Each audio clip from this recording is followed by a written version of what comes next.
This is Nicholas Kerr, head coach of the Santa Cruz Warriors. What's going on? This is Quinones from the Warriors. This is Jayce Johnson. This is Gui Santos. I play for the Golden State Warriors. And you're listening to Jim on Base. Welcome to the Jim on Base podcast. My name is Jim Stevens, and this is the podcast that catches you up with some of your favorite athletes and other entertainment figures. Make sure to check out the video footage of these interviews on the Jim on Base YouTube, Twitter, Instagram, and TikTok pages. For today's episode, I was able to visit the Santa Cruz Warriors, the G League affiliate of the Golden State Warriors, and it was a lot of fun being able to catch up with some of their big prospect players, like Lester Quinones, who was recently up with the Golden State Warriors, Gui Santos, who was one of their high draft picks from last season, and who recently got a 3-year deal with the team, as well as a 7-foot big man named Jayce Johnson, who has quite the interesting story and has played in places like Romania and Japan, as well as Nicholas Kerr, who is, of course, the son of Golden State Warriors head coach Steph Curry, who has began his first season as a head coach, and it's with the Santa Cruz Warriors. And Nicholas has spent a lot of hard work preparing for this role, some of which has been under the guidance of Greg Popovich when he was an assistant coach for the San Antonio Spurs, and also time with the Golden State Warriors in the video and player development area. He also played basketball for the University of San Diego before earning his master's degree from Cal Berkeley. So it's really special being able to interview these group of guys before the start of their season, and hopefully we'll see all of them in the NBA very soon. So to start things off, here's my time with Santa Cruz Warriors head coach Nicholas Kerr. This is Nicholas Kerr, head coach of the Santa Cruz Warriors, and you're listening to Jim on Base. We're here in Santa Cruz with the great Nicholas Kerr and the head coach of the Santa Cruz Warriors. So Nick, thanks for coming on and giving me some time. Yeah, thank you. It's nice to meet you. And one of my questions, obviously everyone knows your dad played in the NBA. So what was it like growing up? Like he played a little bit everywhere, so were you kind of bouncing around? Where's home for you? Home San Diego. So he retired when I was 11 or 10. We were in San Antonio at that point, so we moved to San Diego the following year. I did middle school, high school, and college there. So San Diego's home for me. Oh, it's a little Ron Burgundy action. Oh yeah, I'll read the teleprompter. Well, I know you have a brother and a sister, right? Yeah. So you're all doing well. I think your sister's a lawyer. And She is. Yeah, you did your research. Sister's a lawyer. My brother's trying to break into Hollywood as a screenwriter. He's getting there. He's young. He's a writer's assistant for a couple shows. Well, before the strike he was. So he's, he's still figuring that out right now as all of Hollywood gets their act together. But, he's trying. Well, I think, wasn't he a part of Ted Lasso? Is that true? He was, yeah. He was a writer's assistant for one of the seasons there. Awesome. Yeah. That's a pretty good tidbit. So I imagine, the family probably appreciates comedy, or? Definitely, yeah. He specifically he likes doing comedy writing. He's never done stand-up, but that's a passion of his. Awesome. Yeah. Well, I'm curious, when you're growing up, were you like a players guy, like favorite players, or were you like favorite coaches? Oh, favorite teams. Players and teams, never coaches. No. You always growing up, you just want to play. I didn't realize I needed to be a coach till maybe college. I realized I wasn't going to be good enough to keep playing. And then it's like, okay, I love basketball, so I'm going to have to stay in this by not being a player, so I got to be a coach. Who were your players and teams then? My team was whoever my dad was with. I still always loved the Spurs. He worked for the Suns for a few years, so I liked them, but the players are always part of those teams. I loved Manu. He's a lefty. I was a lefty. Nash was awesome. Yeah, I guess those two guys. Well, you said lefty. I right left. Okay. So are you a lefty in that respect too? Everything lefty, but I golf righty and I kick righty. I throw right, bat right. Okay, so you're a hybrid. Yeah. Like I say, we're all screwed up. Yeah. I mean, it's good to have skills of both. Yeah. So do you remember the first time you told your dad, hey, I'm interested in coaching, or how did that kind of go? Don't remember it. Okay. I know I just made the realization at some point that I wasn't good enough. You're always, you dream of, I want to play at Arizona, and then, I got to play D1, which was cool. It wasn't that high a level. And it's like, hey, I want to play in the NBA. It's like, okay, that's not realistic. So at some point I figured that. I don't have a specific memory of it, though. Well, you played college basketball in San Diego, right? So what was kind of your move? Were you outside shooter, drive to the hoop, or? Shooter. No, I was a shooter. Defense wasn't my thing. Dribbling wasn't really my thing, but I can run off of screens and shoot it a little bit. Well, another thing I thought was pretty interesting about you is you went to Cal and you pursued a degree or the program in public health, right? Yeah, so that came about as I did a redshirt year at San Diego, so I had one more year of eligibility after I graduated. My dad was coaching up here already, so I figured I need to get into coaching. I might as well, and it was year 2 for him, so I wanted to be more a part of what was going on with the Warriors. So I played my 5th year at Cal, public health degree, because that was the only school that was still available to transfer into and to apply to. I had a great time. I loved that degree, but it wasn't. That was, a fun coincidence. That was not something that I, to be honest, even knew existed until I got into the school. So it was cool. But that was the reason I wanted to get into coaching. I wanted to be a GA at Cal, and I got to go to a lot of Warriors practices and games by transferring up here rather than staying in San Diego. Did you ever sneak over to the Greek Theater? Are you a music guy at all? Or I've been before. Saw Leon Bridges once, but we scalped tickets, and can I say that? We got tickets, and they were fake, so we missed like half of it. We ended up buying, we got some off, I think they were off Ticketmaster too. We didn't even buy them from someone. The ones we ended up buying from someone outside were real. The ones from Ticketmaster were fake. So that's my one, that's my story from over there. your Greek Theater memory right there. Yeah. Well, I thought it was interesting too. You obviously did time with the Spurs, and what did maybe working for Greg You made it Popovich? sound like it's prison. Just did time with the Spurs. Well, yeah, better than that. Not Alcatraz or anything. Yeah. But what did maybe having that experience, did that prepare you a lot for the head coaching gig, or what do you think about when you reflect on that time? I felt like that time really helped me learn to be a professional. And what does it mean to be a professional coach? They're very organized over there. They're, very hard on new coaches, to be honest. And it's, you have to be there before all the other coaches are there, and you can't leave until after. And, they monitor your professionalism and how you conduct yourselves on the court. And it was great for my development, because when you were maybe getting a little stray, someone would come over there and tell you. And that was awesome for my own personal growth. Well, are you going to be pretty active, running up and down, getting into it in practices, or what's kind of your style? I love to teach. I'm not some high energy, very talkative guy, but I'll hop in. I was in a little bit of practice last week, and I love teaching basketball, so I'll always be involved out here. Maybe not playing too much, though. Well, I know you said your favorite teams were whoever Dad was playing for, but do you think back and have like a favorite jersey that you got as a kid, or do you remember anything like that growing up? Maybe to wear to school type thing? Because mine was Gilbert Arenas. That's the one I had. I know for Halloween when I was 8, I went as Allen Iverson. My dad was on the Spurs at that point, and I went as I think it was after the 0-1 finals where he stepped over Ty Lue. I mean, they ended up losing that series, which is what nobody remembers anymore. Eric Snow on that team, I remember. Yeah. So I liked AI. I didn't really, after that, I probably didn't wear too many jerseys. Sammy Sosa was actually my sports idol. I'm a big Cubs fan, so that was my guy. That was my favorite athlete for sure. Well, that's cool. I went to Wrigley a few years ago for the first time. It's an awesome spot. This is amazing. That's heaven right there. That's baseball heaven. Well, last thing here, I know you're married, right? So I'm just curious, how'd you meet and how long have you been married? Been married for 2 years. Met my wife in San Diego. She's from Indiana. She was, it's a very lucky story. She was visiting my friend from high school, who was her friend from college. She was there on a week trip. We met at a party the very first night she was in town, hung out every day that week, and then we ended up doing 4 years of long distance until we both moved to San Francisco. So that was 2018, summer 2018. And we made it through. Yeah. Now we have a 10-month-old daughter. Oh, congratulations. What's the name? Eleanor. Yeah. So you got, you're a dad and Grandpa Steve now. Yeah, he's a grandpa, first grandchild. Wow. Yeah. Very cool. Well, Nicholas, I know you're a busy guy. Thanks for giving me some time, and it was fun meeting you. Nice to meet you as well. And there you have it. Hope you enjoyed my time with Nicholas Kerr. It was a lot of fun getting to know him. And up next is one of the Warriors' big prospects, Lester Quinones. What's going on? This is Lester Quinones from the Warriors, and you're listening to Jim on Base.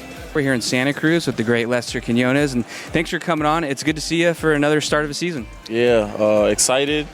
First game on Friday. Just thankful, grateful to be here. Second year going into it. Like I said, I'm excited. Well, I'm curious, trying to ask different guys, who was their first jersey as a kid? Do you remember rocking some jerseys growing up? My first jersey as a kid, I think, was either a Carmelo Anthony or a LeBron James jersey. Nice. And who was your favorite teams and players? I know you're a New York guy. Yeah, my first favorite team growing up was obviously the Knicks. My dad was a Knicks fan, but I think my first team was either OKC because they had Westbrook or the Heat because of LeBron, but that was for like 1 year. After that, I was a Warriors fan my whole life. So it all worked out. Yeah. You got the Chris Mullin connection because you're from New York. Yeah, he recruited me in high school, actually. Oh, okay. Yeah. And he's a friend of the show, great guy, as you know.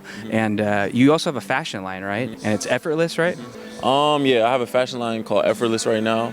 It's actually on a hold right now. I'm trying to do and tweak a little bit of, I would say, I'm making it more of an everyday kind of fashion wear more so. I had it more like sports and fans, and it was kind of like my college t-shirt and my graphic and stuff like that. I'm branching more over into maybe lifestyle clothing. So I'm going to take a little pause on it and probably get it back rolling in the next couple months. Because I know it's important. You got the red carpet. Everyone's talking about the drip these days. So. Yeah, for sure. And it makes me wonder, when you grew up a Warrior fan, you're playing on the Warriors, is it kind of a tool to be able to go up and down with the big team, come down to Santa Cruz when you're playing with guys like Steph, Draymond, and Klay? Maybe they give you tips or stuff you can work on? Yeah, for sure.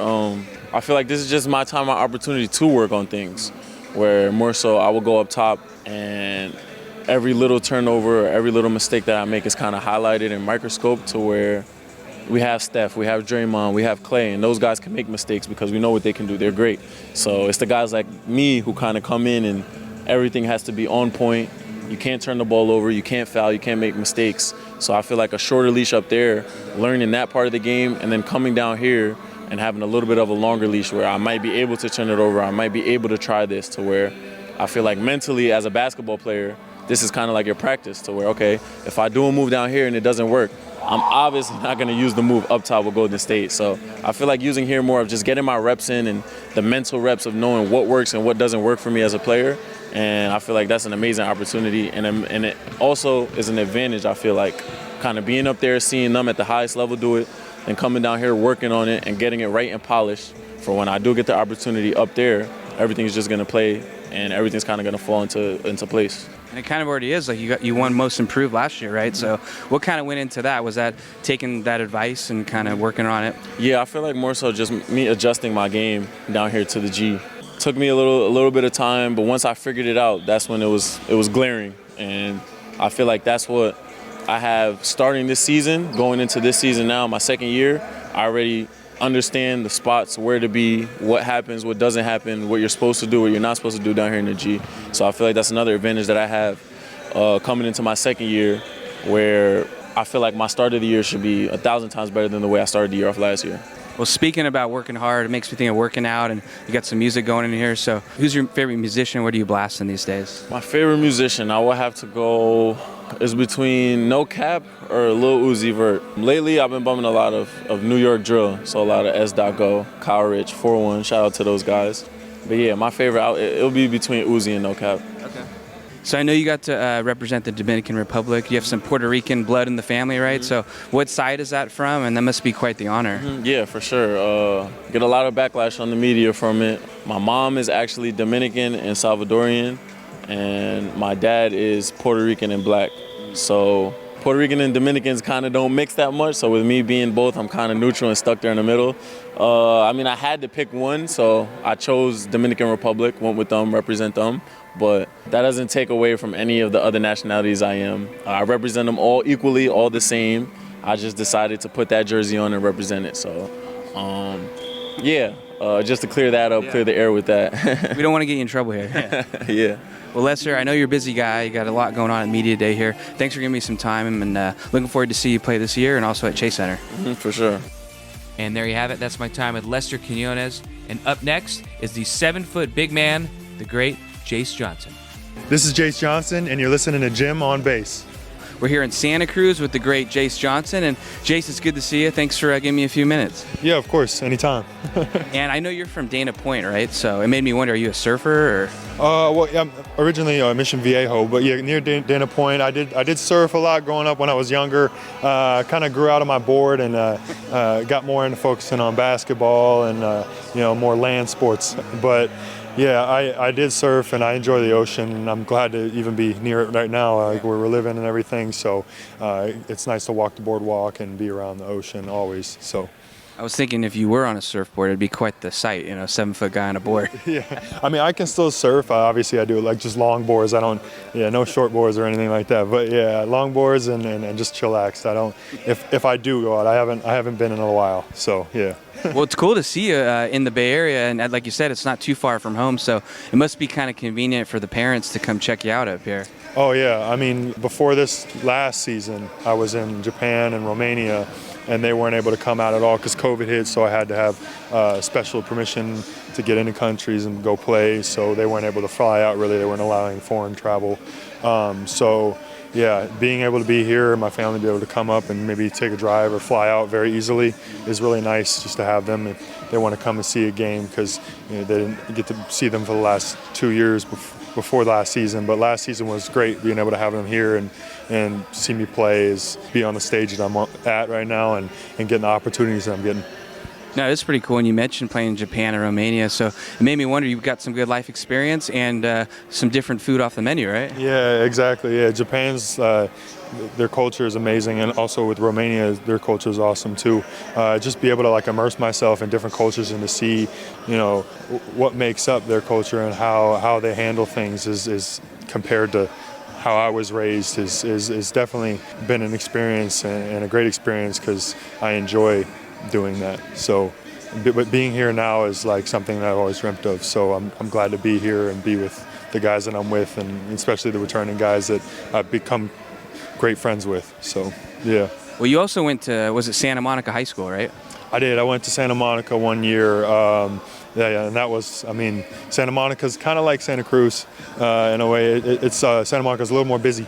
But I like Santa Cruz. It's relaxed, and we've got great people, and everyone's been kind to me so far, so I haven't had any complaints. I enjoy it, and I enjoy being by the beach, like I said, so yeah. Well, speaking of kind of that high school energy, I thought it was really neat. On your Instagram, I saw you play in the Drew League, and you played against like LeBron, a bunch of NBA guys. So what's kind of the story behind that? It's pretty neat to see. Oh, yeah, I used to play in the Drew. I started playing actually in the Drew in high school. I came out, my AAU coach got us into the Drew League, and for one game it was kind of like a like a showcase thing where we were just going out and playing, and they put me in towards like the end of the game, and I did really well, and then the coach just wanted me to come back, and then over the years I'd been playing and coming back, and it's just like somewhere to keep me in shape and be able to have like my playing shape and just have some fun games where people can come out in the community and enjoy some great basketball players, and they don't, it's free, so it's free for the community, free for everybody, so they just come out and enjoy the games, and it's something I've enjoyed doing, and it's gotten me to be able to play against some of the best players in the game. So, yeah. Well, speaking about some of the best players in the game, growing up, do you remember who maybe your first basketball jersey was, or any good memories of wearing one as a kid? Well, my favorite player has always been Dirk Nowitzki. So, yeah, Dirk and Kareem, and just Shaq because of his dominance, but yeah, he was a big man, so like me, I'm big. So, yeah, experiences as a kid, just being able to, sometimes like I did like it was like acting, Parks and Rec. Oh yeah. And I met like Chris Bosh, and we did like I did like an episode with Chris Bosh. So just experience as a child, being able to be around all the basketball, taking me into all these different realms, not let alone just playing on the floor, but meeting all these different people, and especially overseas and college, and meeting all the different traveling all over the United States and meeting all these different people. It's the experience itself, as from where as a child I thought I would be to where I am now, is more than I can ask for. I'm just glad I get to keep playing. So, yeah. Well, that's great stuff. And I know your dad was an athlete, too. He played college football. So are you a big football guy? Or? Yeah, I played football as a child. I was a tight end and a quarterback. But I love basketball a lot more. My family let me play as many sports as I wanted to. And it just so happened that I picked basketball. Not just let alone because I was tall, but just because I enjoyed it. I enjoyed football. My dad played at St. Mary's. But, yeah, so I enjoyed football. It's just too tall. I haven't seen a lot of 7-footers still playing. The best probably I could do is a quarterback, but I'd have a great vision of the field. So, yeah. You're a hard guy to take down. Yeah, exactly. Where they go on my legs, but I'd have great vision, that's all. Yeah. Well, one last thing I wanted to touch on was your height. I'm sure you get that a lot, but it made me wonder, when was your big growth spurt, and did it drive your mom nuts having to get you clothes and all that stuff? Yeah. She knows. My mom's 6'2", my dad's 6'4", so she knew we were going to be tall. My brother's 6'8". He's a little older than me, so she knew that we were going to all be tall. I gradually grew, like my brother grew in spurts, so we would he was older, but he grew past me, and then I would kind of gradually grow by him, and then he'd spurt up, and then I gradually grow by. So she knew that what she was going to get into. But yeah, obviously it was hard, but I feel like a lot, especially nowadays, there's a lot more opportunity, like clothes and shoes that I can get. So it's harder to get certain things, but I'm happy to be able to have, shoes and clothes that fit me, and it's been not too bad. Let's keep it that way. yeah. Well, Jayce, it's good to see you. Thanks for giving me some time. It's kind of like a high school photo day around here today, a media day, and looking forward to seeing you around this year. Yeah, thank you. I appreciate you. Hope you enjoyed my time with Jayce Johnson. And up next, I get to know Gui Santos, who just signed a 3-year extension deal with the Warriors, and hope you enjoy it. This is Gui Santos. I play for the Golden State Warriors, and that's Jim on base. We're here in Santa Cruz with the great Gui Santos, and it's good to see you. Thanks for coming on the show. Yeah, I appreciate you, man, for the opportunity to talk to you. And I know you're from Brazil, right? So made me wonder, when you came out here, was this your first time in the Bay Area and in California? Yeah, the first time that I came here was my first time in America at all. So that was my first time here and everything. So I was really, really surprised at everything that I saw, because when you came to the NBA for the first time and you see everything they have, all the things they can give it to you, like shoes and the gym, the weight room, the courts and everything, you'd be like, damn, that's a lot. That's so nice. Everything's so nice here. Well, do you have any favorite spots that you've been to yet, like Golden Gate Bridge or anything like that? To be honest, my favorite spot is a Brazilian restaurant, because that's a piece of home here. So that's my favorite spot. It's Café de Brasil. It's right here in Santa Cruz. Yeah, I was going to ask, do you cook at all, or is your mom a good cook? Because it's probably important to find a restaurant then, right? Yeah. No, I cook a lot, especially this year. I'm cooking a lot. My mom and my dad, they are not living here with me. I'm here by myself. So I gotta learn how to cook and everything, but when I was in Brazil, she taught me, and now I'm good right here. Well, that's good, and it makes me wonder, when you were growing up, did you play soccer too? Because I know that's pretty popular in Brazil. Yeah, for sure. In Brazil, you gotta play. If you don't play, you don't make friends, you know? So I always was a basketball player. I already know how to play because my dad was a basketball player, a pro basketball player. My mom played basketball too. So growing up, in a basketball situation, but I have to play soccer too, because all my friends play soccer, so I cannot be the only one outside, Well, you must have had some fun, maybe games of horse or friendly competition with the parents, right? If you're all ball players. Yeah. We do have it every time that I go to Brazil, and they help me to practice there. So every time that I'm working out, at the end we do some competition, in the free throw line, 3-pointers, everything. Well, who were your favorite basketball players or athletes in general growing up, and maybe favorite teams? My dad. Okay. Yeah, my dad. Makes sense. Yeah, because I always watching him playing and being a biggest fan of him. So I would say my dad. And do you remember having your very first basketball jersey or any type of sports jersey growing up? Who was it? What team was it? If I told you that was my dad's jersey, yeah, that was my dad's jersey when he was playing pro in Brazil. So he gave me a small one for me, yeah, because he's 7 foot, and I was like a little kid, so he made a little jersey for me. Well, you're a big guy. I think you're 6'7", right? And you can shoot, you can drive. I'm getting Klay Thompson vibes. So I imagine you've met him. Has he taken you under his wing at all? Or? Yeah, I already met him. Yeah, you compare myself with him is like an honor for me, because he's such a good player. So I gotta work a lot to be like him, but that's one of my goals, helping the Golden State like he did. Yeah, I see it, and it's great to have you on. And one last question: who are you away from the game, though? If you have an off day, what are you doing? Are you just taking it easy, or? Normally, I just call my family, or I play some video games. We have a boardwalk right here. Yeah. It's I walk there, take some sun, chill a little bit, because we know how tough it is being the court every day. Our body gets so tired, so you gotta give your body a recovery time, Well, yeah, I saw some photos on your Instagram. You like the beach, so we can catch you out there sunbathing. Yeah, for sure. I like to go there. Okay, thanks for coming on the show. It's nice to meet you, and we'll be seeing you around the rest of the year. Yes, sir. See you, man. And there you have it. That's my time with Nicholas Kerr, Lester Quinones, Jayce Johnson, and Gui Santos, and hope you had a lot of fun catching up with the future of the Golden State Warriors. And if you haven't already, make sure to give us a follow on Twitter, and if you have any guest suggestions, shoot me an email at jimonbaseshow@gmail.com. And we'll see you on the next one.